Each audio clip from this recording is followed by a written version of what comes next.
ও নবী আমি নিয়ত করেছিলাম আমি মক্কায় যাইয়া মক্কার চৌকাঠের ভিতরে চুমা দিব।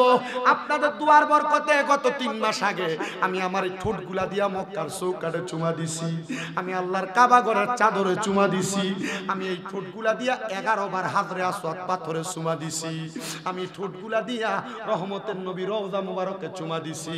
নবী যেই মিম্বরে দাঁড়ায় দাঁড়ায় খুতবা দিত ওই মিম্বরের মধ্যে খুতবা আমি দাঁড়ায় ওই মিম্বরের মধ্যে আমি চুমা দিছি। নবী যেই জায়গাটা রিয়াজুল জান্নাহ ঘোষণা করছে আমি ওই জায়গায় দাঁড়ায় দাঁড়ায় নামাজ পড়ছি। মুসলমান ইমানদার ও নবীর উম্মত, ওই সাহাবী ডাক দিয়া কই নবী গো আমি মক্কার চৌকাঠে চুমা খাওয়ার নিয়ত করেছিলাম। সাহাবী কই ও নবী আপনি আমারে আপনার সঙ্গী বানাইলেন না? নবীজি উত্তর দেয় বাড়িতে মা জীবিত আছে? বলে হ্যাঁ। বাড়িতে যাইয়া আম্মা জানের কদমে চুমা দাও, আমার আল্লাহ তাআলা তোমার জান্নাতের চৌকাঠে চুমা দেওয়া সওয়াব দিয়া দিবে। অনেকে চিন্তা করে হুজুর কেমনে আমি মা বাবার কাছে মাপ চামু, আমার শরম লাগে লজ্জা লাগে। না রে সন্তান, লজ্জা শরম রাইখো না। আম্মা আব্বার কদমে চুমা দিলে তোমার দাম কমবে না, তোমার সম্মান কমবে না, তোমার ইজ্জত কমবে না। আম্মা আব্বার কদমে চুমা দিলে তোমার দাম আল্লাহ বাড়াইয়া দিব। এ সন্তান অনেকে হয়তো মনে মনে ভাবতেছে হুজুর যাদের বাড়িতে আব্বা আছে তারা বাড়িতে যে বাবার পায়ে ধরে মাপ চাইবো, আমার তো আব্বা নাই আমি কার পায়ে ধরে মাপ চাইবো? হুজুর যাদের বাড়িতে মা আছে তারা বাড়িতে যাইয়া মার পায়ে ধরে মাপ চাইবো, আমার তো মা নাই আমি কার পায়ে ধরে মাপ চাইবো? সন্তান আব্বা আম্মা যদি দুনিয়াতে বাইচা না থাকে আমি তোমাদের কাছে করজোরে আবদার করব আখিরি মুনাজাতের মধ্যে রব্বির হামহুমা কামা রব্বায়ানি সগীরা। এ মুসলমান, আল্লাহর ওলি হযরত সাঈদ ইবনে মুসাইয়াব বলেন আমি আবার নামাজ আর পড়লাম 9 দিনের শাকের নামাজ। আমি রওনা করলাম, পুরা এলাকার মধ্যে তালাশ করলাম কে এমন ব্যক্তি যেই ব্যক্তি গর্ভে সন্তান রাইখা একটা দুনিয়াতে 13 বছর একটা মাইয়া রাইখা ইন্তেকাল করছে। পুরা বলক এলাকা তালাশ করছে, কোনো জায়গায় পায় না। হঠাৎ করে একটা ঘরের দরজার সামনে যায়, দেখে ঘরের দরজাটা বন্ধ। সালাম দিছে আসসালামু আলাইকুম ওয়া রাহমাতুল্লাহ, জবাব দেয় না। আবার সালাম দিছে আসসালামু আলাইকুম ওয়া রাহমাতুল্লাহ, জবাব দেয় না। 3 বার সালাম দিছে আসসালামু আলাইকুম ওয়া রাহমাতুল্লাহ। এমন টাইমে একটা মেয়ে বাইর হইয়া কিছু ময়লা পানি এভাবে মেলা মাইরা ফিক্কা দিছে আল্লাহর ওলির গায়ের উপরে। বাজানো ও আমার খলিফা পাড়া এলাকার ভাই বাবারা বন্ধুরা, হযরত সাঈদ ইবনে মুসাইয়াব বলে আমি যখন ওই ঘরের দরজার মধ্যে যাইয়া 3 বার সালাম দিলাম, আমার সালামের জবাব না দিয়া ওই মেয়েটা বাইর হয়ে আইসা আমার গায়ের মধ্যে ময়লা পানি ফিক্কা দিছে।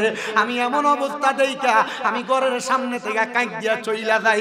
এমন টাইমে হঠাৎ করে কে জানি আমার সালামের জবাব দেয় ওয়া আলাইকুমুস সালাম ওয়া রাহমাতুল্লাহি ওয়া বারাকাতুহু। আমি তার সালামের জবাব পাইয়া তার দিকে তাকাই নাই, আমারে দ্বিতীয়বার জবাব দেয় ওয়া আলাইকুমুস সালাম ওয়া রাহমাতুল্লাহি ওয়া বারাকাতুহু। আমি তার দিকে ফিরে তাকাই নাই, আমারে তৃতীয়বার জবাব দেয় ওয়া আলাইকুমুস সালাম ওয়া রাহমাতুল্লাহি ওয়া বারাকাতুহু। আমি তার দিকে ফিরে তাকাই নাই, চতুর্থবার সে উল্টে আমারে সালাম দেয় আসসালামু আলাইকুম ওয়া রাহমাতুল্লাহ। আমি তার দিকে ফিরি নাই, তবে আমি পেছনের দিকে আরো 20 কদম আগায়া গেছি। আমি কেন ফিরি নাই জানোনি?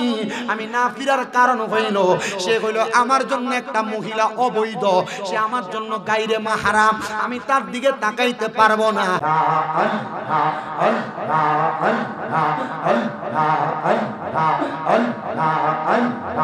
আল্লাহ আল্লাহ জপরে বান্দা, আল্লাহ আল্লাহ জপরে বান্দা, আল্লাহ আল্লাহ ডানা আল্লাহ আল্লাহ ডাকরে বান্দা, আল্লাহ আল্লাহ ডানা মারওয়া আল্লাহ আল্লাহ।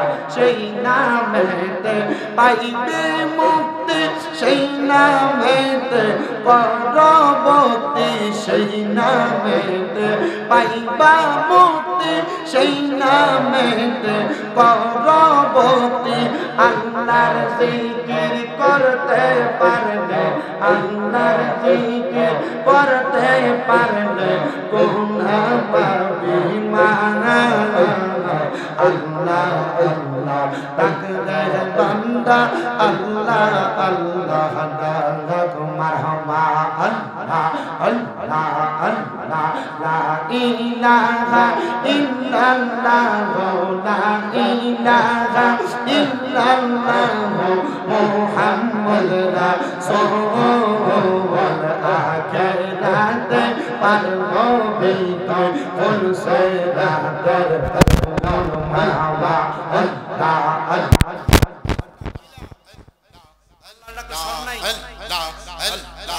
আল্লাহ জয়দিন কাগা জি হবে সাররা সাররা এই সব নিবে আল্লাহ আল্লাহ সেই দিন তোমায় এ তোরাবে সেই দিন তোমায় এ তোরাবে মুহাম্মদ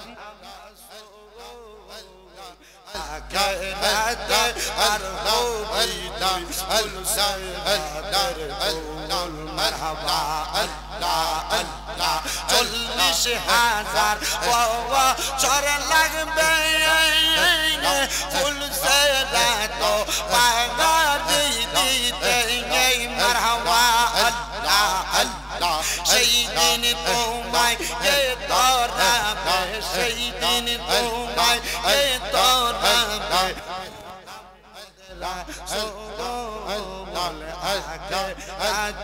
पर हो बेटा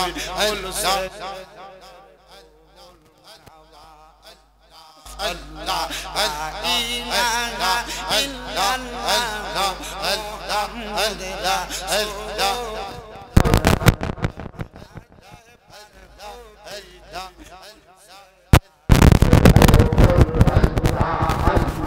রাসূলুল্লাহ আমরার চোখের মনি মনি মাদানী রাসূলুল্লাহ আমরার চোখের মনি মাওয়া আল্লাহ আল্লাহ রাসূলুল্লাহ আমরার চোখের মনি মনি মাদানী হাবিবুল্লাহ আমরার চোখের মনি মাওয়া আল্লাহ আল্লাহ রাসূল পাইলে পাবি সেই কথা কোরআনে পাবি আল্লাহ নবী ঘোষণা সবই মারহাবা আল্লাহ আল্লাহ সেই নবীকে পাইতে হইলে ওলের দামান দর তাইলে পাইবা আল্লাহ রাসূল নামের সবই মুক্তি মাদানী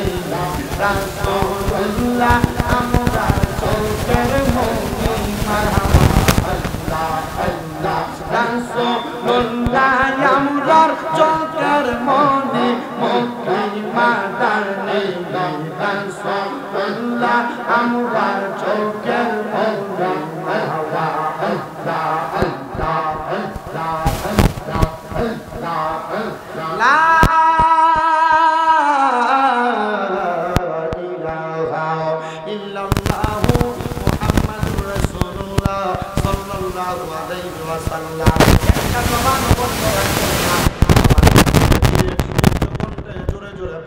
আলহামদুলিল্লাহ আমার মুসলমান ইমানদার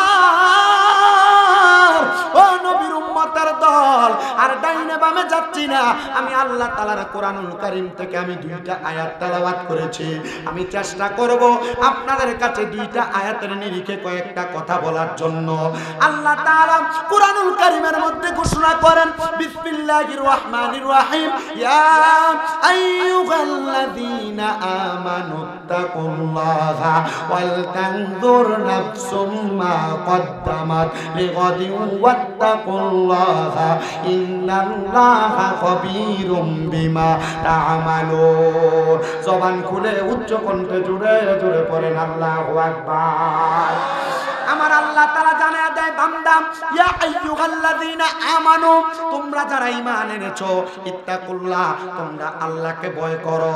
এবার আমি জানতে চাই, ও ব্রাহ্মণ পাড়ার মানুষ, খলিফা পাড়ার মানুষ, আপনারা বলেন আমাদের সবার অন্তরে আল্লাহ তাআলার ভয় আছে না নাই? কাদের কাদের আছে দুইটা হাত তুলে আমার আল্লাহকে দেখায়। আল্লাহর ভয় যাদের আছে তারা কোনোদিন নামাজ ছাড়েনি। আল্লাহর ভয় যাদের আছে তারা কোনোদিন রোজা ছাড়েনি।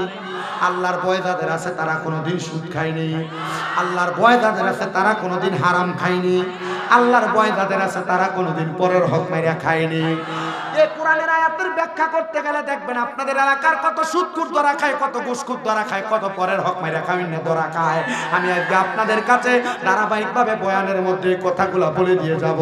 যদি কারোর মনে কষ্ট দেয়, আমার কিছু করার নাই। কথা আমার না, কথা স্বয়ং আল্লাহর কোরআনের কথা। কোরআনের কথা বললে কারোর বিরুদ্ধে যাবে, এটা আমার কিছু করার নাই। এবার আপনারা বলেন, আল্লাহর কোরআনের কথাগুলো শুই না আমাদের সামাজিক জীবনে বাস্তবায়ন করার দরকার আছে না না? অনেকে আছে আওয়াজটা আস্তে দূরে কোন দরকার আছে না নাই? ও মুসলমান, এবার আমার আল্লাহ কয় ইত্তাকুল্লাহ, তোমরা আমি আল্লাহরে ভয় করো। এবার আল্লাহ কয় ওয়াল তানজুর, তোমাদের প্রত্যেকের তাকানো উচিত নাফসুম মা কদ্দামাত লিগাদ, তোমাদের পূর্ববর্তীদের দিকে, যে তারা তাদের পূর্বের জন্য কি প্রেরণ করেছে আগে। আল্লাহ কয় আবার ওয়াত্তাকুল্লাহ, তোমরা আমি আল্লাহকে ভয় করো। আল্লাহ কেন এই কথা বললেন? আবারও বললেন আপনাকে ভয় করার জন্য। আল্লাহ কয় বান্দা, ইন্নাল্লাহা খবীরুম বিমা তা'মালুন, নিশ্চয় আমি আল্লাহ তাআলা সবার অন্তরের ভালো খবর খারাপ খবর সব জানি। এবার বলেন, কার অন্তরে ভালো, কার অন্তরে খারাপ? কে টুপি লাগাইয়া পাঞ্জাবি লাগাইয়া সুদ খায়, আবার কোন ব্যক্তিটা নরমালি ঘোরাফেরা করে ভালো মানুষের মতো থাকে, এই খবর আমার আল্লাহ জানে কি জানে না? আমি তাকে দেখছি এই বছরের প্রায় 315টা মাহফিল। আমি এই সিজনে সেপ্টেম্বর থেকে আমি গয়না দেখছি, যে জায়গায় যে এই সুদখোরের কথা কই সব সিটটা জায়গা। আমি চিন্তা করলাম, হায় রে, বাংলাদেশের ভিতরে সুদখোর এমন বাড়ছে, এরা জ্বালায় মনে হয় মানুষ ভালো করে একটু ঘুমাইতে পারে না। ওই কথা কয়না আছে না নাই? ওরে কয়না আছে না নাই? দেখবেন বহু এলাকার ভিতরে এডিরে ধরে নিয়ে মসজিদের সভাপতি বানায়, এই সুদখোর ঘুষখোরে ধরে নিয়ে মসজিদের সেক্রেটারি বানায়। বই এলাকার ভিতরে দেখবেন এই সমস্ত লোকগুলারে নিয়ে দইরা সমাজের সর্দার মাতাব্বর বানায়। ও মুসলমান, এটা হবে এখনের কথা না। 1500 বছর আগে আমার নবী তিরমিজি শরীফের 2211 নম্বর হাদিসে বলা গেছে, দেখবা সমাজে এমন অবস্থা হবে, মানুষ নিকৃষ্ট লোকদেরকে ধরে নিয়ে নেতৃত্ব দেওয়ার জন্য বসাইবো। এরা সমাজে বিশৃঙ্খলা সৃষ্টি করব। দেখবেন সুদখোর ঘুষখোররা মসজিদ কমিটি বানানোর কারণে, হারাম করে বানানোর কারণে ইমাম মুয়াজ্জিনকে ধমক দেয়, তারাবি চান্দা উড়াইয়া মুয়াজ্জিন ইমামরে না দিয়া মসজিদের লাগা রাখিয়া দেয়। এমন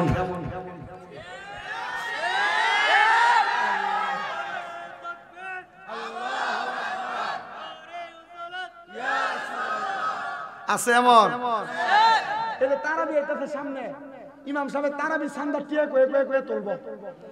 এরপরে ইমাম সাহেবের দিব 20,000, মুয়াজ্জিন দিব 15,000, যারা তারাবি পড়াইছে যদি হাফেজ সাহেব হয় 30-60,000 দিয়া বাহিটা কবে এটা মসজিদের লেগে রাখতে যায়।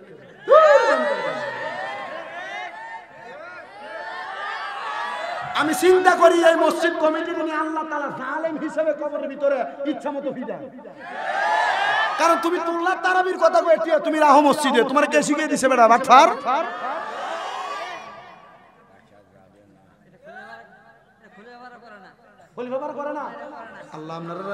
আল্লাহ আপনারা হেফাজত করুন।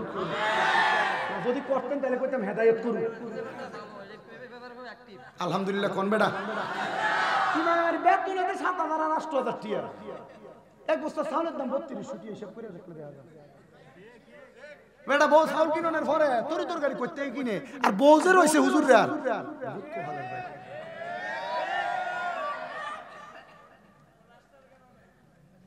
আর বইও বেটা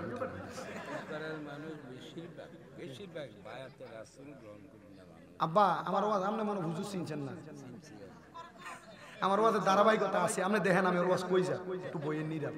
আমি শুধু কথাটি কইতে সমাজের বাস্তবিক চিত্রগুলা তুলে না ধরলে এ ওয়াজ দিয়ে কোনো লাভ নেই। আমি নিজে বায়াত রাসূল গ্রহণ করি না বেটা, আমি নিজে বায়াত রাসূল গ্রহণ করি না। আর আপনারা যেটা কইছেন আমার আব্বা তরিকাপন্থী, আমার নিজের বংশ পুরাটা তরিকাপন্থী, আপনি আমার কি বুঝাইবেন? আমি আইতেই তো উল্টা আমার হুজুরের কাছে কইতাছি, হুজুর আমি চিন্তা করতেছি যে এলাকা যাইতেছি, আমি জীবনও গেছি না সানলা ওয়াজ করবার লাগিয়া, সানলা এলাকার ভিতরে বিভিন্ন জায়গায় বিভিন্ন মাহফিল আইতে পোস্টার টোস্টার দেই, আমার লাইনের মানুষ জানি আসেনি, আমার বিভিন্ন জায়গা তো দাওয়াত দিয়ালা নামে অন্য মাশাআল্লাহ দিয়া যদি পাইছি, আপনারা যে আমার চিল্লানি যে ওই কইয়া ঠিক কইয়া চিল্লানি দেয়, মোটামুটি সবাই আমার কলজার মানুষ হয়েছে। আল্লাহ কবুল করুক, আমিন কর। ঠিকটা যদি নামাজের সময় দিছি, এ ঠিকটা যদি মসজিদের ভিতরে ফজরের সময় আইতে আইতে ডাকতে উঠেন, উঠে দেন ফজরের সময়, তো আপনারা তো ইমাম সাহেব মসজিদের ভিতরে হয় না। এই যে রমজান মাস আইতেছে তারাবির সময় প্রথম 2-4 দিন মসজিদের ভিতরে জায়গা নাই, 5-7 দিন যাওয়ার পরে মসজিদে মুসল্লি নাই, এক কথা লই ইমাম সাহেব কোন রকম তারাবিটা পড়ে। আল্লাহ আল্লাহ আমরা হেদায়েত দান করুন।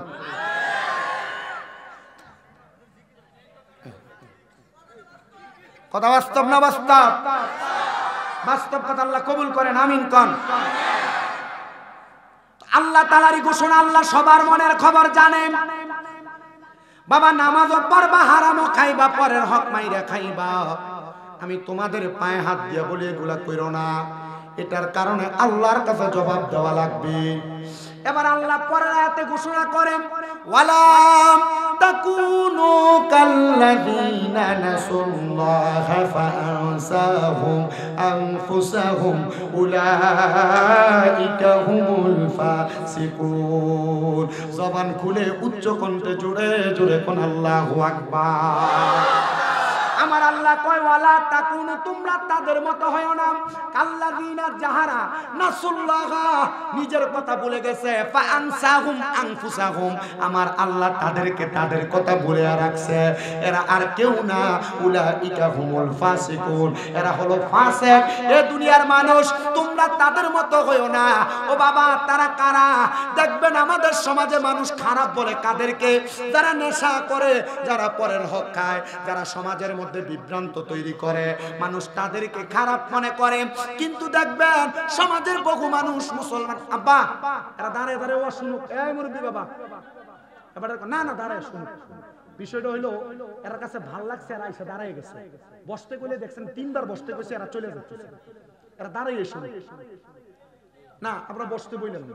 আল্লাহর রাস্তে যার মন চাইবো বসে যাবো। আমি আমার মাহফিল আজ পর্যন্ত কারোর বলছি না যে আইসা বসি, আমি আইসা কিন্তু আপনারা সবাইরে পাই নাই।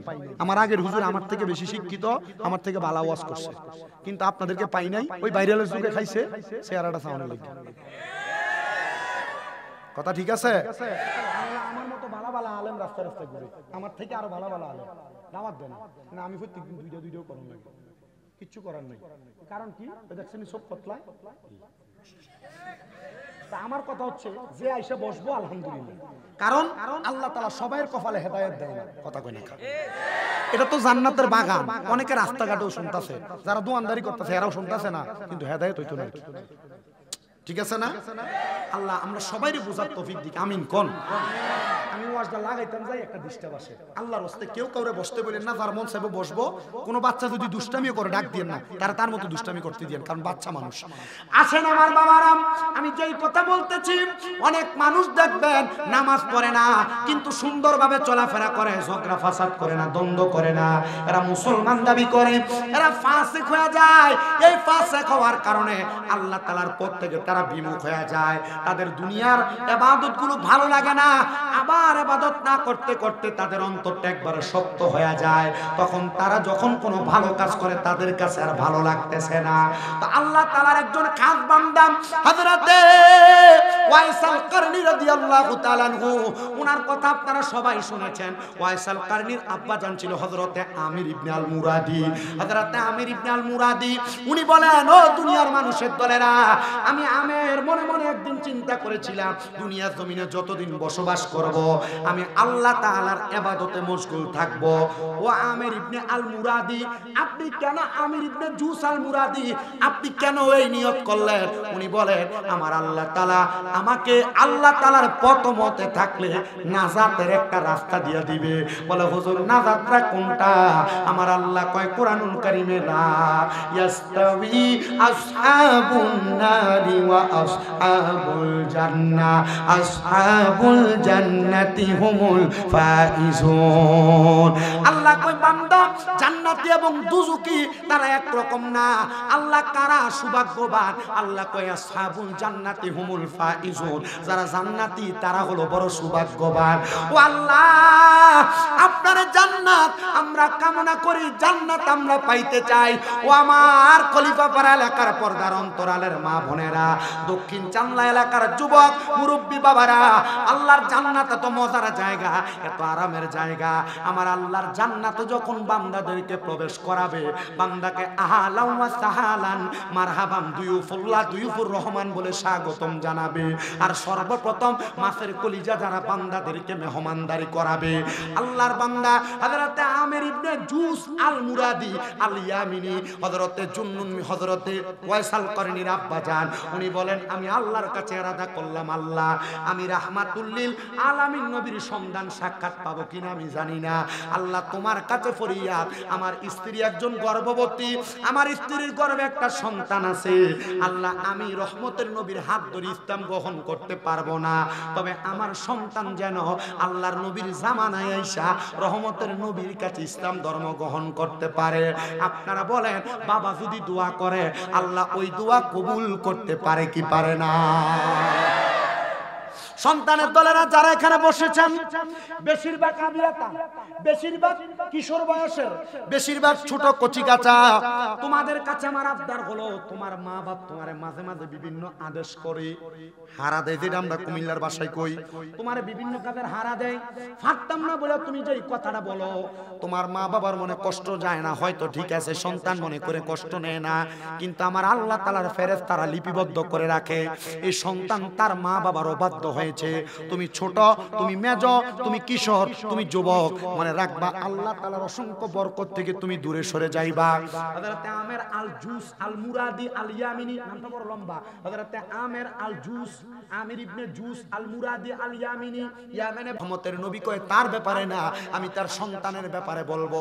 নবী গো কি বলবেন? বলে তার সন্তান ওয়াইসাল কারণী, এই ব্যক্তি আমি নবীর দেখাও পাবে না, আমি নবীও তারে দেখবো না, তবে আমি নবী বললাম ওয়াইসাল কারণী হলো সবচাইতে বড় তাকওয়াবান। হে আমার সাহাবায়ে কেরাম, হযরত আবু বকর তুমি তার দেখা পাবে না, হযরত ওমর ইবনে খাত্তাব, হযরত আলী রাদিয়াল্লাহু তাআলা দোয়া করে দিয়েছে। আর বলতেছে এরে ওয়াইসাল কারণী, আমার নবীজির সম্মুখে আমরা দাঁড়ানো ছিলাম, এই নাও একটা খেরকা, এই নাও একটা পাঞ্জাবি, এই নাও একটা চাদর আমি তোমারে পরাইয়া দিলাম। বলে কেন গো? বলে রাহমাতুল লিল আলামিন নবীজি একদিন আমার নবীজির সাহাবী আবু বকর সিদ্দিককে সামনে ডাক দিলেন, ওমর ইবনে খাত্তাবকে ডাক দিলেন, হযরত ওসমান জিন নূরেনকে ডাক দিলেন, হযরত আলী কাররামাল্লাহু ওয়াজহুকে ডাক দিলেন।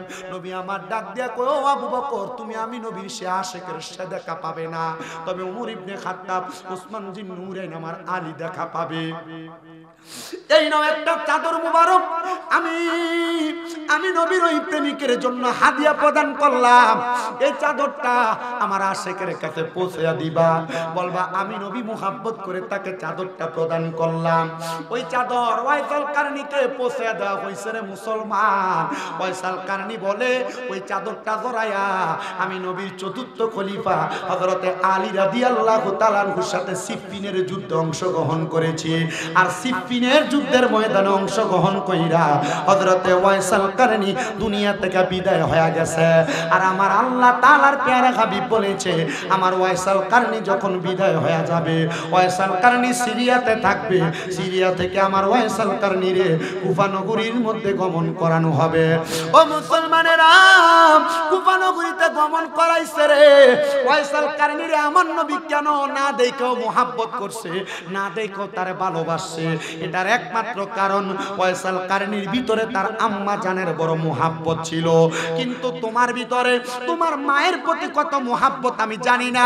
বর্তমান সমাজ এমন নিকৃষ্ট, এমন পচা সমাজ হয়ে গেছে, বাইয়ে বাইয়ে ঝগড়া করে মা বাপরে জুদা করে দেয়, বাইয়ে বাইয়ে ঝগড়া করে মা বাপরে আলাদা করে দেয়। বউ কথার কথায় বলে তোমরা দুই তিন ভাই তুমি কিল্লেগা তোমার মা বাপরে একা ভাত খাওয়াও, এই কথা শুই না মা বাপরে জুদা করে দেয়। মা বাপ সকালে এক করে ভাত খায়, দুপুরে এক করে ভাত খায়, রাত্রে এক করে ভাত খায়, এই সপ্তাহে ঘরে ওই সপ্তাহে ঘরে ভাত খায়। সন্তান চিন্তা করে দেখো, তোমার মা বাবার ঘরে তোমরা 5-7 জন ভাই বোন, কিন্তু তোমার মা বাবা তোমাদেরকে আলাদা করে নাই, তোমাদেরকে তোমার মা বাবা বড় আরামায়েশ করে খাওয়াইছে। এটার অন্য কোনো কারণ না। সন্তানকে মা বাবা বড় মোহাব্বত করে, কিন্তু তোমার ভিতর থেকে ওই মা বাবার মোহাব্বত কেমনে সরে গেছে রে আমি জানি না, কেমনে সরে গেছে আমি জানি না। আমি তোমাদের পায়ে হাত দিয়া বলবো, কেউ যদি ওই মা বাপরে জুদা করে দিয়া থাকো, আলাদা করে দিয়া থাকো, দেও আমার এই খলিফা পাড়ার যুবকের, আশেপাশে এলাকার যুবকেরা, তোমাদের পাও আমার সামনে দাও, আমি আমার জিহ্বাটা দিয়া তোমার পাওটা পরিষ্কার করে দিব। তবু ওয়াদা করবা, হুজুর আমি মারে জুদা করছি, আলাদা করছি, হুজুর আজকে এখান থেকে বাড়িতে যে মা বাবার পায়ে ধরে মাপ চাইবো। অনেকে চিন্তা করে হুজুর মাপ চাইবো দূরের কথা, আমি আমার মা বাবার কাছে মাপ চাইবো দূরের কথা, আমি তো 2 ঈদের সময় মা বাবার পা ছুঁয়া সালামি করি না। আর সালাম করা না, মাঝে মাঝে যদি সুযোগ পাও আম্মা আব্বার পায়ের মধ্যে চুমা দিবা, হুজুর শিরিক হবে না, বেদাত হবে না। না না না, শিরিক বেদাত হবে না। আমি যেদিন শুনছি আম্মা আব্বার কদমের কাছে সন্তান যদি ছোট হয়, আমার আল্লাহ তাআলা ওই সন্তানের দাম মর্তবা বাড়ায়া দেয়। বলে হুজুর চুমা দেওয়ার কোনো দলিল তো পাই না। আরে আব্বুজি, নবীজি যখন মক্কা থেকে মদিনাতে হিজরত করে আসছে, আমার নবীর সাহাবায়ে কেরামদেরকে নবী মোহাব্বত করেছে। কে কি চাও বলে বলেছিলেন। একজন সাহাবী কই, ইয়া রাসূলুল্লাহ আপনার কাছে আমি কোনো কিছু চাই না, তবে একটা জিনিস আমার চাহিদা, নবী আপনি যখন মদিনা থেকে আবার মক্কাতে যাবেন, নবী আপনার সাথী বানাইয়া আমারে আপনি মক্কাতে নিয়ে যাবেন। আমার নবী বলেছে, রে সাহাবী ঠিক আছে তোমাকে নিয়ে যাওয়া হবে মক্কাতে। এর 3 দিন 4 দিন পরে আমার নবী আবার রওনা করেছেন মক্কার উদ্দেশ্যে। ওই সাহাবীর কাছে কে জানি খবর দিছে, তোমার নবী তো তোমার ফেলাইয়া দিয়া মক্কায় চলে যায়। হাইরে ওই সাহাবী ডাক দিয়া, আমার হাতে একটা পানির পাত্র ছিল, ফেলাইয়া দিয়া আমি দৌড়ে রাহমাতুল্লিল আলামিন নবীর সামনে যে দাঁড়াইলাম আর বললাম, ফিদাকা আবি ওয়া উম্মি ইয়া রাসূলুল্লাহ, ও মায়ার নবী আমার মা বাবা আপনার কদমে কুরবান হোক গো নবী। আমি কি এমন কোন অন্যায় করেছি যে অন্যায়ের কারণে আপনি আমারে ফালাইয়া দিয়ে একা মক্কায় চলে যান? নবী আমার কই, সাহাবী কোন অন্যায় তুমি করো নাই, কিন্তু কেন রে, কেন তুমি এই প্রশ্ন করলা? নবী গো আপনার সঙ্গে না আমার ওয়াদা ছিল আপনি মক্কায় যাওয়ার সময় আমারে নিয়ে যাইবেন। নবীজি মক্কায় নেন নাই। নবী নেন না কেন? আমার নবী কয়, গত 3 দিন তুমি মদিনা শরীফে নামাজ পড়তে আসো না। নবীজি হ্যাঁ, বাড়িতে আমার আম্মা যেন সুস্থ অবস্থায় আছে। নবীকে আমি খবর নিয়েছি, আমি এই খবর পাইয়া আমি তোমার না নিয়া মক্কায় চলে যাই। ও নবী আমি নিয়ত করেছিলাম আমি মক্কায় যাইয়া মক্কার চৌকাঠের ভিতরে চুমা দিব। আপনাদের দুয়ার বরকতে গত 3 মাস আগে আমি আমার এই ঠোঁটগুলা দিয়া মক্কার চৌকাঠে চুমা দিছি, আমি আল্লাহর কাবা ঘরের চাদরে চুমা দিছি, আমি এই ঠোঁটগুলা দিয়া 11 বার হাজরে আসওয়াদ পাথরে চুমা দিছি, আমি ঠোঁটগুলা দিয়া রহমতের নবী রওজা মুবারকে চুমা দিছি। নবী যেই মিম্বরে দাঁড়ায় দাঁড়ায় খুতবা দিত, ওই মিম্বরের মধ্যে খুতবা আমি দাঁড়ায় ওই মিম্বরের মধ্যে আমি চুমা দিছি। নবী যেই জায়গাটা রিয়াজুল জান্নাহ ঘোষণা করছে, আমি ওই জায়গায় দাঁড়ায় দাঁড়ায় নামাজ পড়ছি। মুসলমান ইমানদার ও নবীর উম্মত, ওই সাহাবী ডাক দিয়া কই, নবী গো আমি মক্কার চৌকাঠে চুমা খাওয়ার নিয়ত করেছিলাম। সাহাবী কই, ও নবী আপনি আমারে আপনার সঙ্গী বানাইলেন না? নবীজি উত্তর দেয়, বাড়িতে মা জীবিত আছে? বলে হ্যাঁ। বাড়িতে যাইয়া আম্মা জানের কদমে চুমা দাও, আমার আল্লাহ তাআলা তোমার জান্নাতের চৌকাঠে চুমা দেওয়া সওয়াব দিয়া দিবে। অনেকে চিন্তা করে, হুজুর কেমনে আমি মা বাবার কাছে মাপ চামু? আমার শরম লাগে, লজ্জা লাগে। না রে সন্তান লজ্জা শরম রাখো না। আম্মা আব্বার কদমে চুমা দিলে তোমার দাম কমবে না, তোমার সম্মান কমবে না, তোমার ইজ্জত কমবে না। আম্মা আব্বার কদমে চুমা দিলে তোমার দাম আল্লাহ বাড়াইয়া দিব।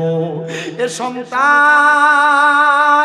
অনেকে হয়তো মনে মনে ভাবতেছে হুজুর যাদের বাড়িতে আব্বা আছে তারা বাড়িতে যে বাবার পায়ে ধরে মাপ চাইবো, আমার তো আব্বা নাই, আমি কার পায়ে ধরে মাপ চাইবো? হুজুর যাদের বাড়িতে মা আছে তারা বাড়িতে যাইয়া মার পায়ে ধরে মাপ চাইবো, আমার তো মা নাই, আমি কার পায়ে ধরে মাপ চাইবো? সন্তান আব্বা আম্মা যদি দুনিয়াতে বাইচা না থাকে, আমি তোমাদের কাছে করজোরে আবদার করব, আখিরি মুনাজাতের মধ্যে রব্বির হামহুমা কামা রব্বায়ানি সগীরা ওয়া কুর রব্বির হামহুমা কামা রব্বায়ানি সগীরা বলে দোয়া করবা। মনে রাখবা তুমি যদি দোয়া করার সময় তোমার চোখের মণিকোটার মধ্যে একটা মাছির মাথা পরিমাণ পানি ছাইরা দিয়া কান্দ, ওই পানি মাটিতে পড়ার আগে আমার আল্লাহ তাআলা তোমার মা বাবার জীবনের গুনাহ মাফ করে দিবে।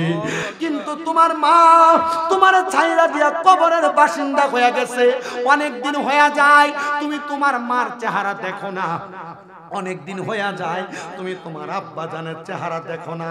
সন্তান রে মনটা কি চায় না তুমি তোমার আব্বা আম্মার জন্য খাস করে একটু দোয়া করতে? মনটা কি চায় না আব্বা আম্মার চেহারাটা একবার দেখতে? আমি জানি না দক্ষিণ চাল্লা খলিফা পাড়ার পট্টারামপুরালে কত মাইয়ারা, ওই মাইয়ারা তাদের আব্বা আম্মার হারায়া আজকের মাহফিল শুনতেছে। এ মা আবদার করি গো মা, তুমি যদি দোয়া করো আমার আল্লাহ তাআলা তোমার মা বাবারে মাফ করে দিব। জানেন নিরে আমার খলিফা পাড়ার বাবারা বহু সন্তানের অপকর্মের কারণে আল্লাহ তাআলা তাদের মা বাবার কবরে আযাব দেয়। আজকে যে খলিফা পাড়াতে মাহফিল হইতেছে, আপনাদের যাদের মা বাপ দাদা দাদি বংশের মানুষ কবরে, ওই কবরবাসীর রূহগুলাকে আমার আল্লাহ উন্মুক্ত করে দিছে। সন্ধ্যার পর থেকে ওই রূহগুলা মাহফিলের ডাইনে বামে সামনে পেছনে ঘুরতেছে, ভিক্ষুক যেমনে ভিক্ষা চায়। কবরবাসীগুলা আপনি যদি আপনার মা বাপরে কবরে দিয়ে আসেন, আপনার কাছে ভিক্ষা চাইতেছে, সন্তান আমি আব্বার জন্য একটু দোয়া করো না, তোমার দোয়ার বরকতে আল্লাহ আমি আব্বারে মাফ করে দিবে। ভালোবাসি তোমায় বাবা বুকটা যে যাইছি রে, তোমার কথা হৃদয় মাঝে পড়ছে বারে বারে। বাবা তুমি কেমন আছো ছোট মাটির ঘরে, তোমার কথা হৃদয় মাঝে পড়ছে বারে বারে।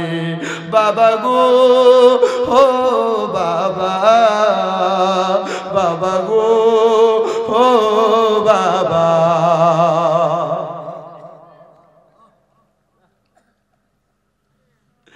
আরে কবরবাসী গুলা কবরে ফিরা যায়, কবরে যাওয়ার পর তারা দয়া দেখবে তাদের কবরের আযাব মাফ করে দেয়া হয়েছে, একমাত্র তাদের ওয়ারিসদার তাদের জন্য দোয়া করছে এই জন্য। কিন্তু যারা মাহফিলে না এসে এখনো বাড়ি করে ঘুমায়, যারা মাহফিল না শুইনা তাদের নিজের মতো করে সময় কাটায়, এদের আত্মীয় স্বজনরা কবরের ভিতরে ফিরা যায় দেখবে এদের কবরের মধ্যে আগের মতো আযাব অবস্থান করতেছে। আল্লাহ আমার পাশের জনকে মাফ করে দিয়েছেন, আমারে কেন আপনি মাফ করেন নাই? আল্লাহর পক্ষ থেকে জবাব হবে, রে বান্দা তুমি এমন কোন ওয়ারিসদার দুনিয়াতে রাইখা যাও নাই যেই ওয়ারিসদার দুনিয়ার জমিনের ভিতরে তোমার জন্য দোয়া করবে। বর্তমান জামানার মানুষ তাদের সন্তানদেরকে কোরআন শিখাইতে চায় না, কিন্ডার গার্ডেনে পড়াইয়া কোরআন থেকে দূরে রাখছে। সন্তানের দল মনে রাখবা, এ সন্তানের মা বাবারা মনে রাখবেন, আপনি যদি আপনার সন্তানকে কোরআন না শিখান, আপনার সন্তান কাল ময়দানে মাশরে ফুলসেরাত পাড়ি দেওয়ার সময় আপনি বাপের বুকে পাড়া দিয়া ফুলসেরাত পাড়ি দিবে। হুজুর কেন এই কথা বললেন? এ সন্তানের দল, আপনি যখন কোরআন তেলাওয়াত করতে পারবেন না, ফুলসেরাতের পারে আপনারে প্রশ্ন করবে কোরআন তেলাওয়াত করো, তখন আপনি বলবেন আমার মা বাবা আমারে কোরআন তেলাওয়াত শিখায় নাই। তখন আপনি সন্তানের বাবাকে ডাক দেওয়া হবে, এ বাবা তুমি কেন তোমার সন্তানকে কোরআন শিখাও নাই? তখন ওই সন্তানের বাবা জবাব দিবেন, দুনিয়ার ব্যস্ততায় থাকার কারণে আমি আল্লাহ তাআলার কোরআন শিখাইতে পারি নাই। তখন ওই বাবার পা গুলা থাকবে এক পারে, হাতগুলা থাকবে আরেক পারে। সন্তানকে বলবে বাপের বুকটার মধ্যে পাড়া দিয়া ফুলসেরাতটা পাড়ি দাও। কেমনে সহ্য করবেন আমার বুঝে আসে না, কেমনে সহ্য করবেন বুঝে আসে না। তো যেই কথা বলতেছিলাম, একটা সন্তানের অপকর্মের কারণে আব্বা আম্মা কবরে জ্বলতে থাকে। হযরতে সাঈদ ইবনে মুসাইয়াব আল্লাহ তাআলার ওই বান্দা বলো এলাকার মসজিদের মধ্যে নামাজ পড়ে। সাঈদ ইবনে মুসাইয়াব বলে আমি নামাজ পড়তাম, ফজরের নামাজ পড়ে আমি নামাজের মুসল্লা থেকে ততক্ষণ উঠতাম না যতক্ষণ সূর্য উদয় না হইতো। আল্লাহর ওলি ডাক দিয়া বলে সূর্য উদয় হইলে আমি 2 রাকাত নামাজ পড়তাম, ইশরাকের নামাজ। আমি ইশরাকের নামাজটা পড়ার ইশরাকের নামাজ পড়ার জন্য আমি আরেকদিন সকালবেলা ফজর থেকে অপেক্ষা করতেছি। এমন টাইমে আমি লক্ষ্য করে দেখলাম আমার চোখে একটু ঘুম আইসা গেছে। যখন ঘুম চলে আসছে, ওই ঘুমটা চোখে নিয়ে আমি হঠাৎ করে নামাজের মুসল্লাতে সেজদার ভিতরে ঘুমায় গেছি। এমন টাইমে আমি বড় একটা বাজে স্বপ্ন দেখছি। আমি ঘুমের মধ্যে হঠাৎ করে দেখলাম একজন ব্যক্তি সুন্দর পোশাক পরা, মাথায় টুপি লাগানো, শরীরে পাঞ্জাবি পরা, সুন্দর পোশাক পরা, কিন্তু ওই ব্যক্তিটার নাভি থেকে পায়ের তালু পর্যন্ত আগুন ধাউ ধাউ করে জ্বলতেছে, আর নাভি থেকে মাথার তালু পর্যন্ত ভালো দেখা যায়। আমি ভয়ঙ্কর অবস্থা দেখা তার প্রশ্ন করলাম, এ বাবা আপনার অবস্থা কেন এমন? আপনারা তো আমি চিনি, আপনি আমার নিজের পিছনে নামাজ আদায় করেছেন, কিন্তু আপনার অর্ধেক শরীর আগুনে জ্বলতেছে, অর্ধেক শরীর ভালো আছে, এটার কারণটা কি? উনি চোখের পানিগুলা সাইরা দিয়া দিয়া কান্দে আর ডাক দিয়া অন্য কোনো কারণ না, এ আমার অর্ধেক শরীর ভালো, অর্ধেক শরীর আযাব হওয়ার কারণ হইল আমার একটা বেপরদা মেয়ে, আমার একটা বেপরদা মেয়ে।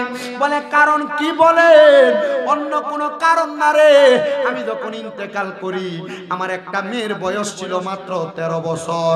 আমার একটা মেয়ে আমার স্ত্রীর গর্ভে ছিল, বয়স ছিল 5 মাস বয়স। আমি ইন্তেকাল করার পরে আমার ওই বড় মেয়েটা আমার আদর্শ নিয়ে মানুষ হয়েছে, কোরআন পড়ছে, হাদিস পড়ছে, ব্যাপারটা ঘুরে বেড়ায় নাই। কিন্তু আমার ইন্তেকালের 5 মাস পরে আমার স্ত্রীর গর্ভ থেকে সন্তানটা আগমন করছে। আজকে 12 বছর হয়ে গেছে। আমার ওই কন্যা সন্তানটা আগমন করার পরে ওই সন্তানটা কোরআন সুন্নাহ মোতাবেক চলাফেরা করে না, ব্যাপারটা ভাবে চলে, বেহায়াপনা করে চলে। আমার ওই কন্যা সন্তানটা ব্যাপারটা চলার কারণে আল্লাহ তাআলা আমার অর্ধেক শরীর আযাবের মধ্যে রাখছে। আল্লাহ তাআলা আমার অর্ধেক শরীর আগুন দিয়া পুরাইতেছে, আর অর্ধেক শরীর আমার সুন্দর রাইখা দিছে। ও বাবা আপনি নামাজ পড়েন, আপনার বউ ব্যাপারটা আপনি নামাজ পড়েন, আপনার মাইয়া ব্যাপারটা আপনি নামাজ পড়েন, আপনার মা ব্যাপারটা আপনি নামাজ পড়েন, আপনার বোন ব্যাপারটা। মনে রাখবেন রহমতের নবীর ঘোষণা, একটা মহিলার কারণে 4 জন ব্যক্তি দুজকের আগুনে জ্বলা লাগবে। 4 জন ব্যক্তি। বলে হুজুর কেমনে কেমনে একটা মহিলার কারণে 4 জন ব্যক্তি দুজকের আগুনে জ্বলবে? একটা সন্তান যদি তার মারে পর্দা না করায় তাহলে সন্তান এবং মা দুইজনে একই সাথে জাহান্নামের আগুনে জ্বলবে।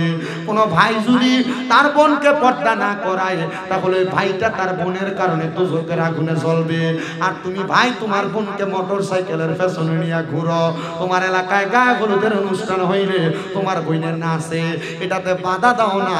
মনে রাখবা আল্লাহ তাআলার আযাব গজবের জন্য প্রস্তুতি গ্রহণ করো, আল্লাহর আযাব তোমাকে ছাড়বে না। 3 নাম্বার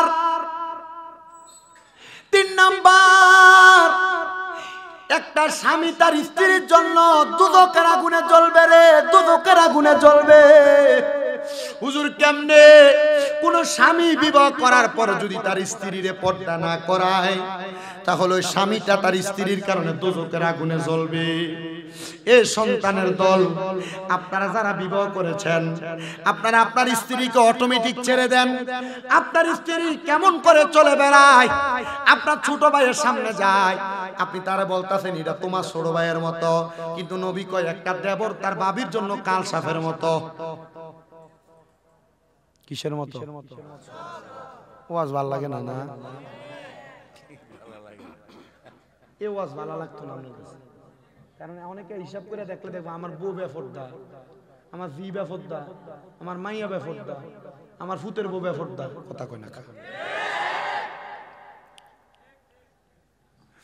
এ মুসলমান। আল্লাহর ওলি হযরত সাঈদ ইবনে মুসাইয়াব বলেন, আমি আবার নামাজ আর পড়লাম 9 দিনের শাকের নামাজ। আমি রওনা করলাম, পুরা এলাকার মধ্যে তালাশ করলাম কে এমন ব্যক্তি যেই ব্যক্তি গর্ভে সন্তান রাইখা একটা দুনিয়াতে 13 বছর একটা মাইয়া রাইখা ইন্তেকাল করছে। পুরা বলক এলাকা তালাশ করছে, কোনো জায়গায় পায় না। হঠাৎ করে একটা ঘরের দরজার সামনে যায়, দেখে ঘরের দরজাটা বন্ধ। সালাম দিছে, আসসালামু আলাইকুম ওয়া রাহমাতুল্লাহ, জবাব দেয় না। আবার সালাম দিছে, আসসালামু আলাইকুম ওয়া রাহমাতুল্লাহ, জবাব দেয় না। 3 বার সালাম দিছে, আসসালামু আলাইকুম ওয়া রাহমাতুল্লাহ। এমন টাইমে একটা মেয়ে বাইর হইয়া কিছু ময়লা পানি এভাবে মেলা মাইরা ফিক্কা দিছে আল্লাহর ওলির গায়ের উপরে। বাজানো ও আমার খলিফা পাড়া এলাকার ভাই বাবারা, বন্ধুরা, হযরত সাঈদ ইবনে মুসাইয়াব বলে, আমি যখন ওই ঘরের দরজার মধ্যে যাইয়া 3 বার সালাম দিলাম, আমার সালামের জবাব না দিয়া ওই মেয়েটা বাইর হয়ে আইসা আমার গায়ের মধ্যে ময়লা পানি ফিক্কা দিছে। আমি এমন অবস্থা দেইখা আমি ঘরের সামনে থেকে কাঁক দিয়া চইলা যাই। এমন টাইমে হঠাৎ করে কে জানি আমার সালামের জবাব দেয়, ওয়া আলাইকুমুস সালাম ওয়া রাহমাতুল্লাহি ওয়া বারাকাতুহু। আমি তার সালামের জবাব পাইয়া তার দিকে তাকাই নাই। আমারে দ্বিতীয়বার জবাব দেয়, ওয়া আলাইকুমুস সালাম ওয়া রাহমাতুল্লাহি ওয়া বারাকাতুহু। আমি তার দিকে ফিরে তাকাই নাই। আমারে তৃতীয়বার জবাব দেয়, ওয়া আলাইকুমুস সালাম ওয়া রাহমাতুল্লাহি ওয়া বারাকাতুহু। আমি তার দিকে ফিরে তাকাই নাই। চতুর্থবার সে উল্টে আমারে সালাম দেয়, আসসালামু আলাইকুম ওয়া রাহমাতুল্লাহ। আমি তার দিকে ফিরি নাই, তবে আমি পেছনের দিকে আরো 20 কদম আগায়া গেছি। আমি কেন ফিরি নাই জানোনি? আমি না ফিরার কারণ হইল, সে হইল আমার জন্য একটা মহিলা অবৈধ, সে আমার জন্য গায়রে মাহরাম। আমি তার দিকে তাকাইতে পারবো না। আল্লাহর ওলি সাঈদ ইবনে মুসাইয়াব বলে, আমি তার দিকে ফিরে তাকাইলাম না। আমি বললাম, মা আপনি যে আমার সালামের জবাব দিলেন, ওই মেয়ে আর আপনি কে হন? বলে, সে আমার ছোট বোন, আমি তার বড় বোন। বলে, মা আপনারা কি ওই ব্যক্তির সন্তান যেই ছোট বোনরে মায়ের গর্ভে রাখছে আর যেই বড় বোনটা 13 বছর বয়সী ছিল? বলে, হ্যাঁ হুজুর, আমার আব্বার নাম হযরত রুফাই ইবনে আব্দুল্লাহ। আমার আব্বা দুনিয়া থেকে বিদায় হয়ে গেছে। আমার আব্বা জান বিদায় হওয়ার পরে আমার এই ছোট বোনটা জন্মগ্রহণ করছে। সে আমার মায়ের গর্ভে 5 মাস ছিল হুজুর, কিন্তু সে আমার আব্বার আদর্শ পায় নাই। আমার আব্বা যেমন ভালো ছিল এমন ভালো হয় নাই। দেখবেন বহুত বাপ বালা ফুতোয় ফোংডা সেংডা হয় না? এই ফুতের কারণে বাপের ইজ্জত নষ্ট হয়, ধ্বংস হয়, হয় না? এটার কারণ কি জানেন? আমার কাছে কতলা কথা আছে, কফি এলাস্টিক বলে। এটার কারণ কি? মা বাবা সন্তান জন্ম দেওয়ার পর সন্তানের যে হক মা বাবার উপর আছিল, ওইটা দায়িত্ব পালন করেনি। আপনি কি মনে করেন যে আপনার ফুতে আপনার বাদ দেয় না, এটা লেগে শুধু ফুতে দেয়? না। আপনার ফুতে আপনার সাথে বাজে ব্যবহার করে, এটা লেগে শুধু আপনার ফুতে দেয়? না। আপনার ফুতে আপনার মারে, এটা লেগে আপনার ফুতে দেয়? না। আপনারও কিছু দোষ আছে। হুজুর কেমনে? সন্তান জন্ম দেওয়ার পর মনে করছেন আপনি ভাত খাওয়াইলে শুধু লালন পালন হয়ে গেছে? না। একটা মা বাবার সন্তান জন্ম দেওয়ার পর 6টা দায়িত্ব। কয়টা? জোরে কয় না। 1 নাম্বার, জন্ম নেওয়ার পর তার কানে আজান দেওয়া। 2 নাম্বার, ছেলে হোক মেয়ে হোক 7 দিনের মাথায় চুল কামাইয়া দেওয়া। 3 নাম্বার, জন্ম নেওয়ার পর ওই সন্তানের 7 দিনের মাথায় তার একটা সুন্দর নাম রাখা।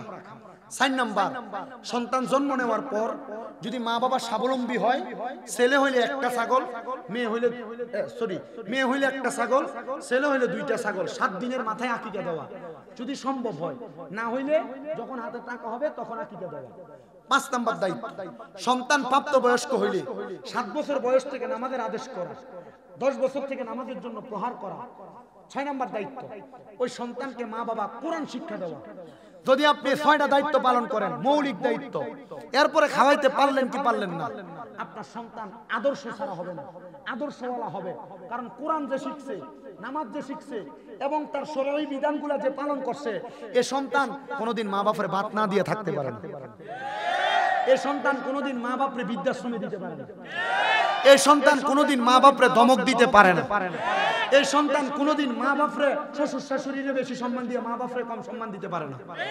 কথা কোন ঠিক কি না? আপনি পালন করছেন কি করেন না, এটা আপনার সিদ্ধান্ত।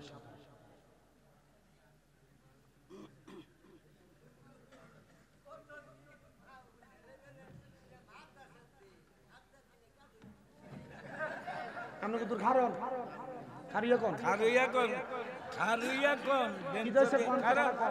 কারণ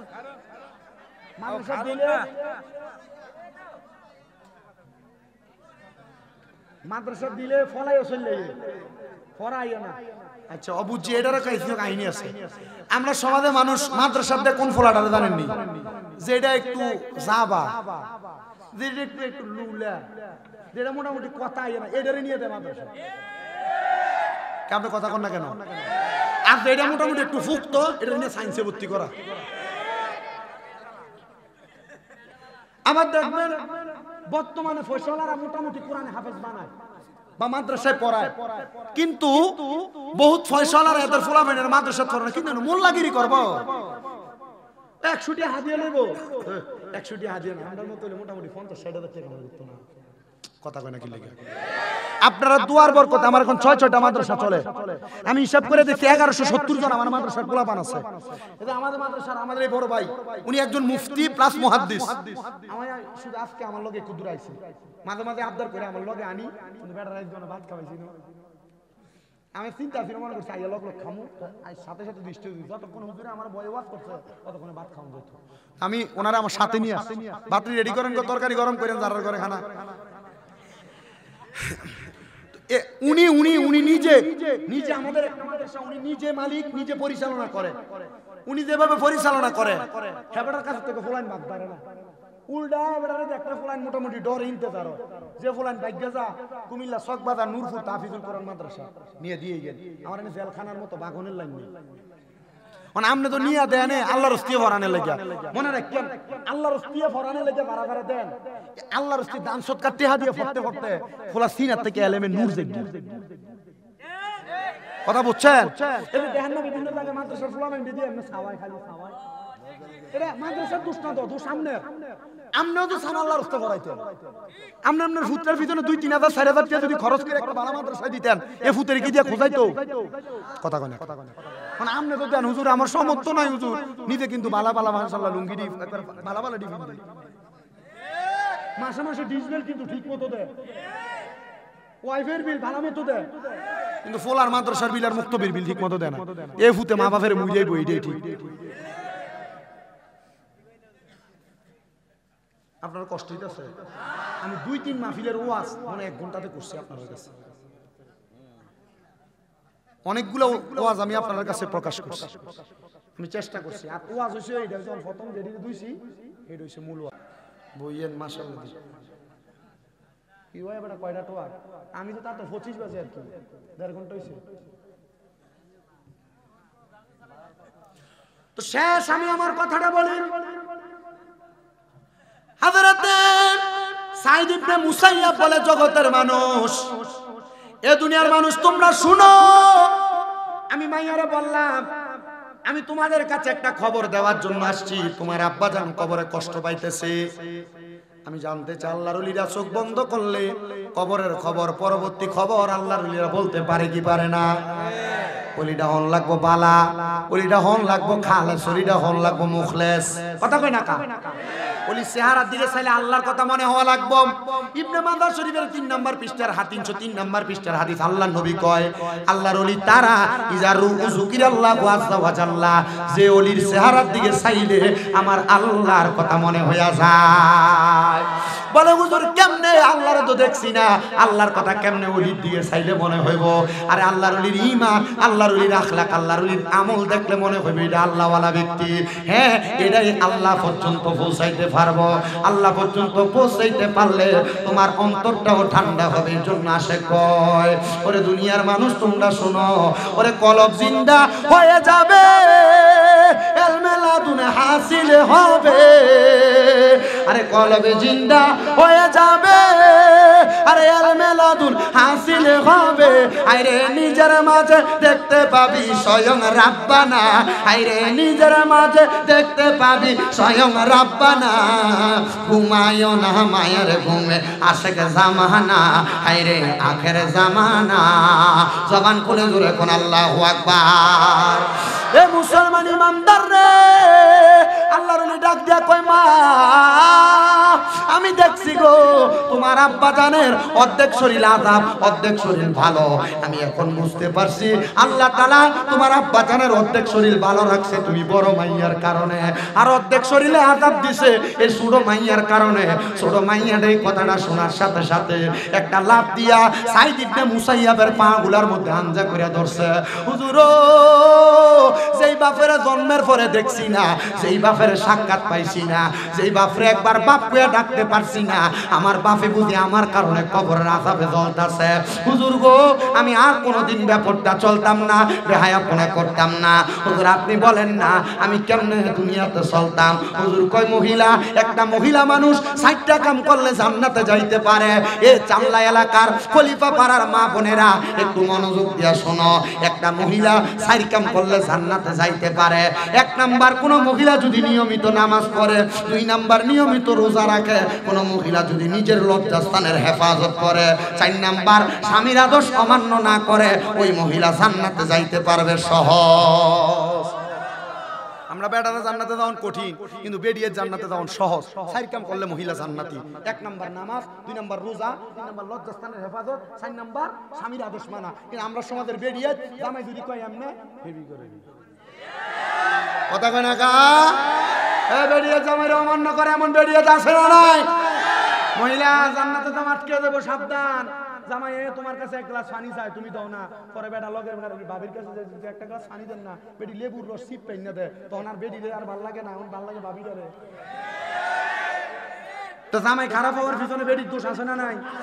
তুমি দিনের বেলা চক্র হলে তুমি অন্যদিকে মুখ ফিরে হইতে দাও, তো জামাই তো অন্য বেটির দিকে চাইবো।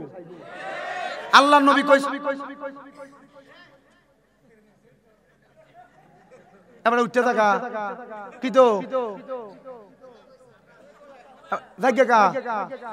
বাজ্যে কইতেন দেখছেন হুজুরি কি থাকো না না বইও বাপ বইও অন কইও না, তোমারও দোষ আছে। বেডিয়ে কি এমনি হাতে তোমরা খানা দেয় না, তুমি সিগারেট খাইতে খাইতে মুহুর ভিতরে গুয়ের গন্ধ সাথে খারাপ গন্ধ। বেডিরে তো না এটারে ভাল লাগে না, দেওরটারে ভাল লাগে ছুটুটার কি। তুমি সিগারেট খাই বেডির কাছে তোমার আর ভাল লাগে না, তো লগের বাড়িটারে ওই যে দেওরটা। মাশাআল্লাহ কথা কয় না, আপনি ঠিক কইলেও ঠিক না কইলেও ঠিক।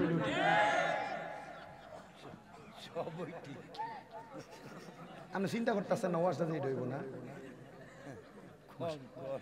আল্লাহ কবুল করুক, আমিন করুন। শোনেন আমি জানি, আমি খবর লইছি এলাকাতে সবাই মোটামুটি বেশিরভাগই তরিকাপন্থী মানুষ আমরা, কিন্তু এটা একটা মসজিদের মাহফিল ঠিক না? এখানে বিভিন্ন রকমের ওয়াজ করা লাগে। তরিকাপন্থী মাহফিলে দাওয়াত দিয়ে দেখেন বাইতালাম জিকির আজকার গজল বেশি করে কই, কিন্তু এখানে তো জিকির আজকার গজল বেশি করে কইলে মানুষকে বলছে এত ওয়াজ করা গান গণ্য বক্তা একটা লইছে। গজল কইলে কব গান তো কিটা করতাম, হেতরা কইলে তো আর মানা করে রাখুন যায় না। কি করি আমি আমার মত করি ওয়াজ, আমনো তো আর বইতা জিকির কথা 1.5 ঘন্টা শেষ হয়ে গেছে, আর না আধা ঘন্টা শেষ হয় না।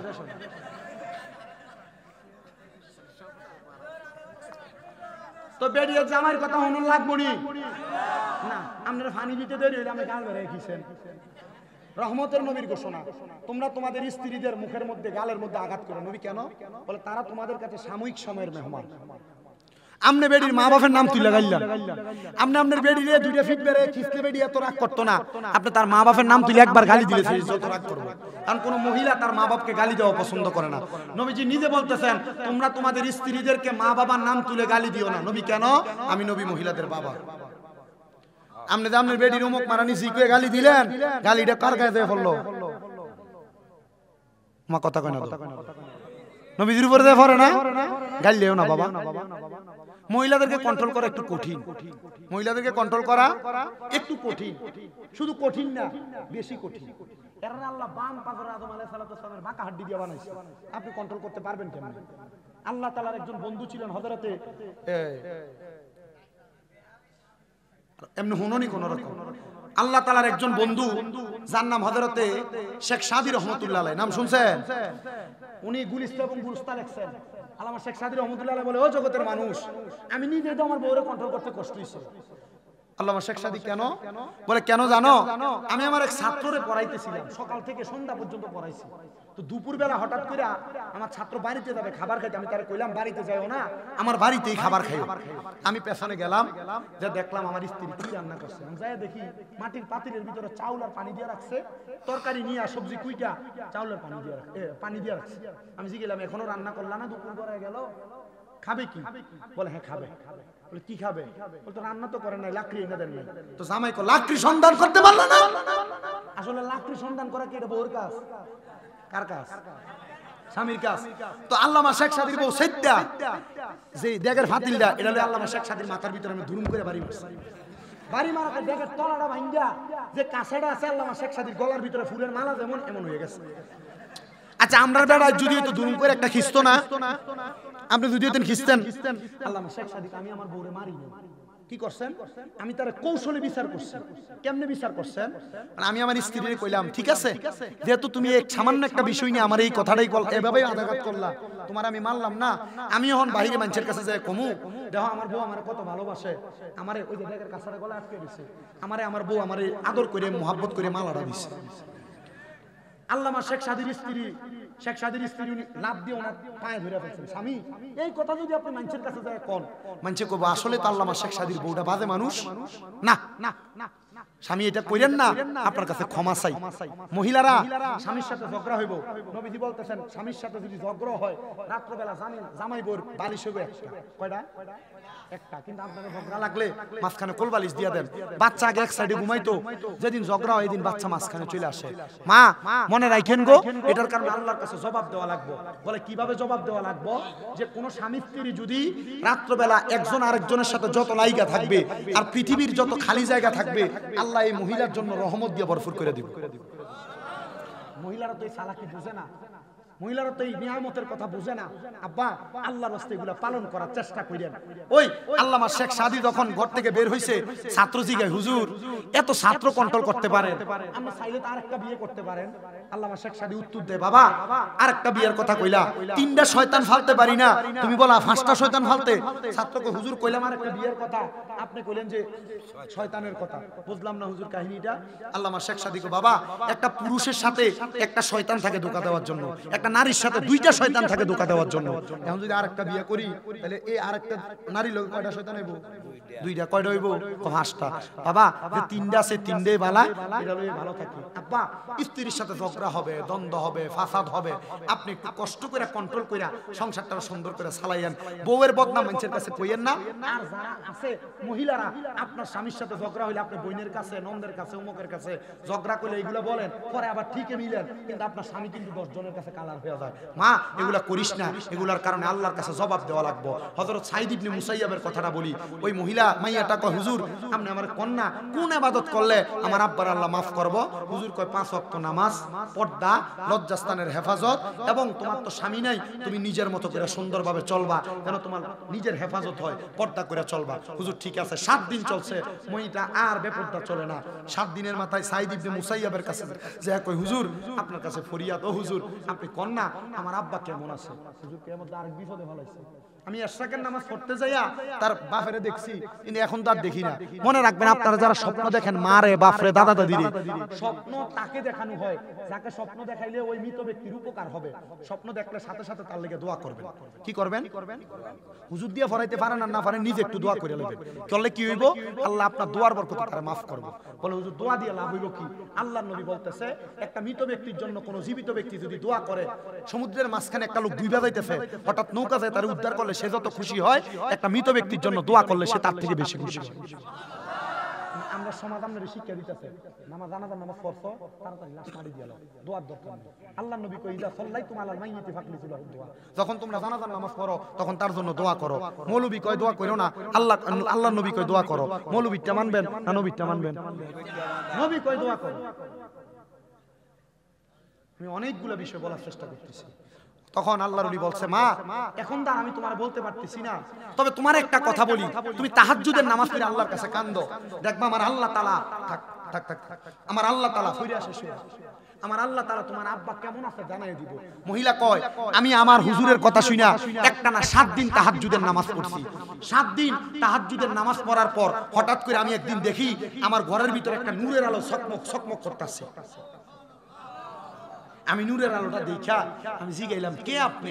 উনি ওনার শরীর থেকে সাদা রঙের একটা পোশাক আলগি দিয়া কয়, মা আমি তোমার আব্বা। আব্বা আপনার শরীরে না অর্ধেক আগুনে আর অর্ধেক ভালো ছিল। বলে, মা তুমি যে গত 7 দিন আগে তওবা করছো আর বেপরদা থাকতা না, নামাজ ছাড়তা না, আল্লাহ তাআলা তুমি মাইয়ার দোয়ার কারণে আমি আব্বারে মাফ কইরা জান্নাতের পোশাক পরে তোমার সামনে দেখাইয়া দিয়েছে।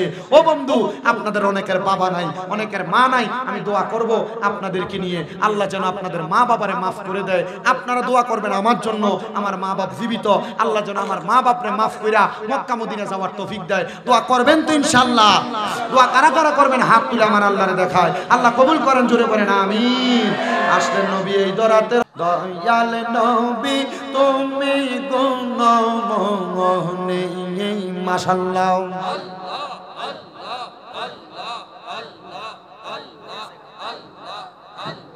দয়াল নবী তুমি গুণমনে, মারহাবা।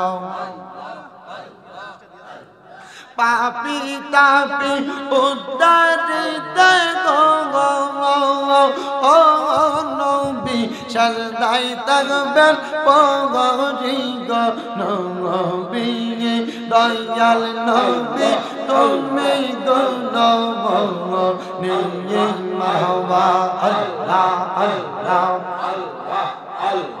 কাউসারের মালিক নবী, কাউসার পিলাইবা পাপি তাপি উদ্ধারিত গো নবী, সাজদাতে পড়িবা গো নবী, দয়াল নবী তুমি গুণমনে, মারহাবা।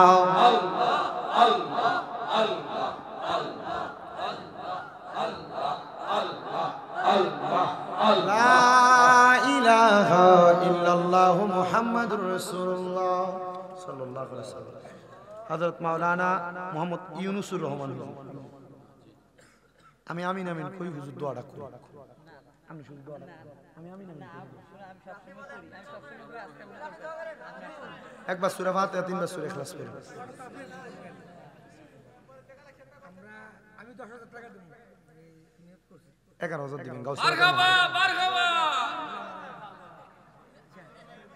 এই হুজুর কথা কই, আমরা বাৎসরিক মাহফিল করি, এটা 14তম। আমাদের কিন্তু একটা মেইন টার্গেট, কিন্তু আমাদের কারোর মা নাই, কারোর বাপ নাই, কারোর আব্বাও নাই, আম্মাও নাই, দাদা দাদি আওলাদের জন্য এবং কবরবাসীর জন্য, সকল কবরবাসীর জন্য দোয়া করবেন। আল্লাহুম্মা আমিন। আলহামদুলিল্লাহি রাব্বিল আলামিন, আসসালাতু ওয়াসসালামু আলা রাসূলিহিল কারীম। রব্বানা যালামনা আনফুসানা ওয়া ইন লাম তাগফির লানা ওয়া তারহামনা লানাকুনান্না মিনাল খাসিরিন।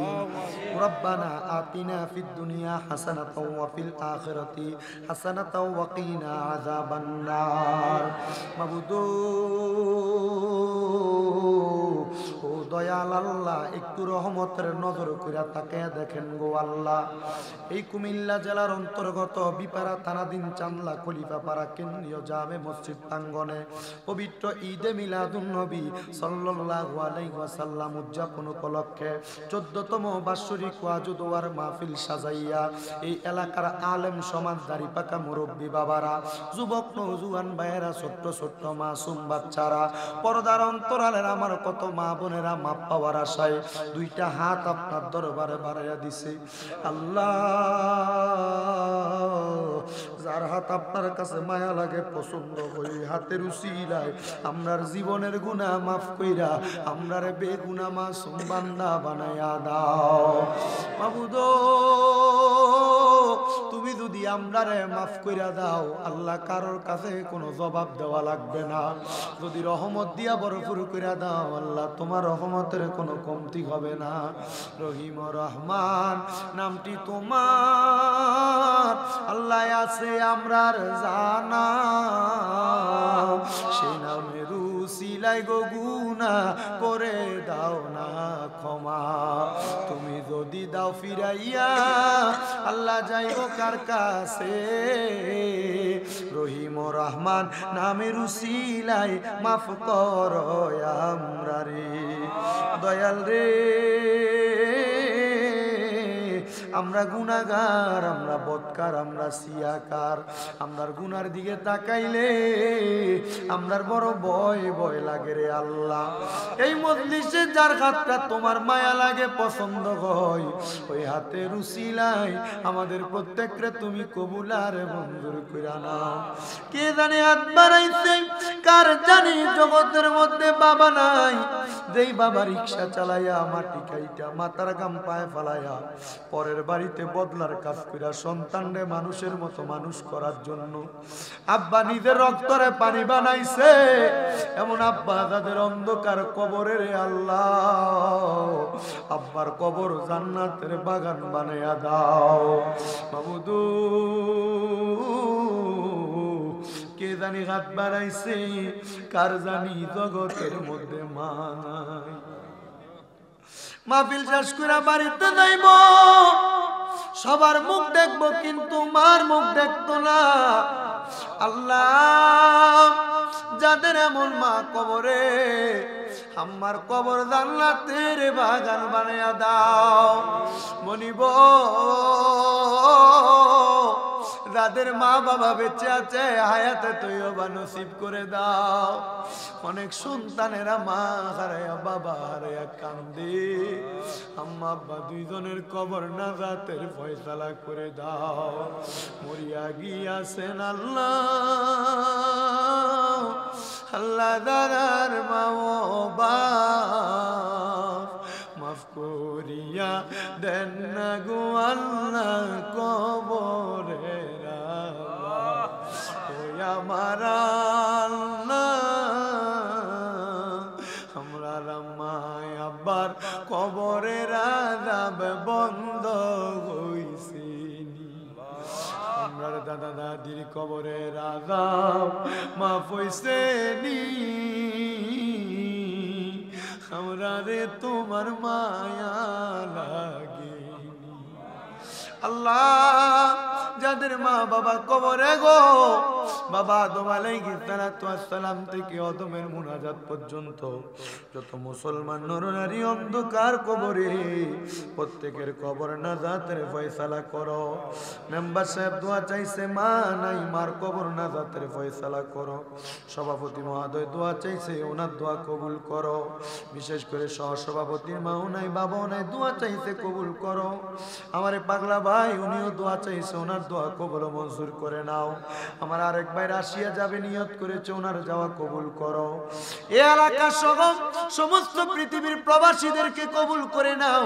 প্রবাসীর বাড়িতে বিদেশের বাড়িতে কামাই রুজিতে বরকত দাও। প্রবাসীদেরকে রোগ শোক বালা মুসিবত থেকে হেফাজত দান করো। প্রবাসীদের হায়াতের দিকে বরকত দাও। প্রবাসীদের শরীর স্বাস্থ্য সব সময় সুস্থ রাখো, যেন বাংলাদেশের রেমিটেন্সকে আরো উঁচা তুলতে পারে সে তৌফিক দান করো। আল্লাহ, আমাদের আমাদের কুদ্দুস কাকার জন্য দোয়া চাওয়া হয়েছে, ওনারও কবুল মঞ্জুর করে নাও। বিশেষ করে আমার শরীফ তার মা বাবার জন্য দোয়া চাইছে, অনেকে 11,000, অনেকে 10,000, 5,000, 2,000, 1,000 পর্যন্ত যারা যারা দান করছে প্রত্যেকের দান তুমি কবুল করে নাও। ও আল্লাহ, ফরিয়াদ ফরিয়াদ তোমার দরবারে। পর্দার অন্তরালের কত মা বোনেরা দোয়া চাই, আমার মা বোনদের খাস দোয়া কবুল মঞ্জুর করো। প্রত্যেকের ব্যবসা বাণিজ্য, কাজে কর্মে, চাকরিতে বরকত দাও। যারা পড়ালেখা করে বিদ্যা বুদ্ধি বাড়াইয়া দাও। আজকের মাহফিলে যারা টাকা দিয়া, পয়সা দিয়া, শ্রম দিয়া, বুদ্ধি দিয়া, পরামর্শ দিয়া, মাইক দিয়া, লাইট দিয়া, বিশেষ করে মিডিয়ার ভাইয়েরা সহ সম্মানিত শ্রোতা মণ্ডলী, পুরুষেরা, পর্দার অন্তরালের মা বোনেরা, আল্লাহ প্রত্যেকের দোয়া তুমি কবুল মঞ্জুর করে নাও। আল্লাহ আগামী বছর যারা যারা মাহফিলের জন্য আঞ্জাম দেয় তাদেরকেও কবুল করো। খলিফাপাড়া প্রবাসী সমাজ কল্যাণ সংস্থার প্রত্যেকটি সদস্যের কবুল মঞ্জুর করো। মেম্বার সাহেবের মামির জন্য দোয়া চাই, ওনার মামিরে তুমি কবুল মঞ্জুর করে সেবা দান করো। ও আল্লাহ, যারা কষ্ট করে বয়ান শ্রবণ করেছে, আমি মূর্খ মানুষ যা বলেছি, এই কথাগুলো আমল করার মতো আমল করার তৌফিক দাও। ভুল বেয়াদবি মাফ করে তোমার হাবিবের উসিলে আমাদেরকে কবুল মঞ্জুর করো। বিশেষ করে আমার সফর সঙ্গী ভাই, আমার বড় ভাই কামাল হোসেন সাহেবের আব্বা জান অন্ধকার কবরে, ওনার আব্বার কবর নাজাতের ফয়সালা করে আম্মার হায়াতে বরকত দাও। ওনার সুন্দর চাকরির ব্যবস্থা করে দাও। আল্লাহ আমাদের সবাইকে তুমি কবুল মঞ্জুর করে নাও। আখিরি ফরিয়াদ আল্লাহ, মরণ দিবা দুঃখ নাই, তবে বেঈমান বানায়া মরণ দিয়েন না। মরণের আগে বারবার মক্কা আর মদিনা তাওয়াফ জিয়ারত নসিব করায়া আখিরি জবানে মধুর কালেমা পড়ায়া দিবেন লা ইলাহা ইল্লাল্লাহু মুহাম্মাদুর রাসূলুল্লাহ।